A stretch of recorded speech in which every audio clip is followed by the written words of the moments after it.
அன்பு குழந்தைகளே, குல்லா வியாபாரி ஒருவன் குல்லா வியாபாரம் செய்துவிட்டு மீதமுள்ள குல்லாக்களுடன் ஒரு மரத்தடியில் வந்து படுத்து உறங்கினான்.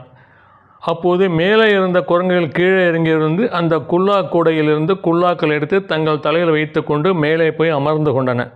தூக்கம் விழித்து எழுந்த குல்லா வியாபாரி கூடையில் குல்லாக்கள் இல்லாதது கண்டு அதிர்ந்தான்.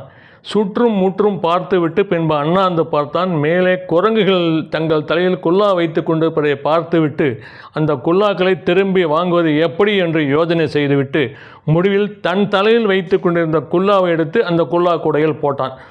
உடனே குரங்குகள் அனைத்தும் கீழே இறங்கி வந்து குல்லாவை கேட்டு அந்த கூடையில் போட்டு விட்டன. உடனே வியாபாரி மிகவும் சந்தோஷத்துடன் அந்த குல்லா கூடையை எடுத்து தலையில் வைத்து கொண்டு புறப்பட்டு போய்விட்டான். என்ன குழந்தைகளே, இதுலேருந்து உங்களுக்கு என்ன தெரியுது? எவ்வளோ அறிவுபூர்வமாக செஞ்சிச்சு தன்னுடைய அந்த குல்லாக்களை திருப்பி வாங்கினான்னு பார்த்தீங்களா? அதே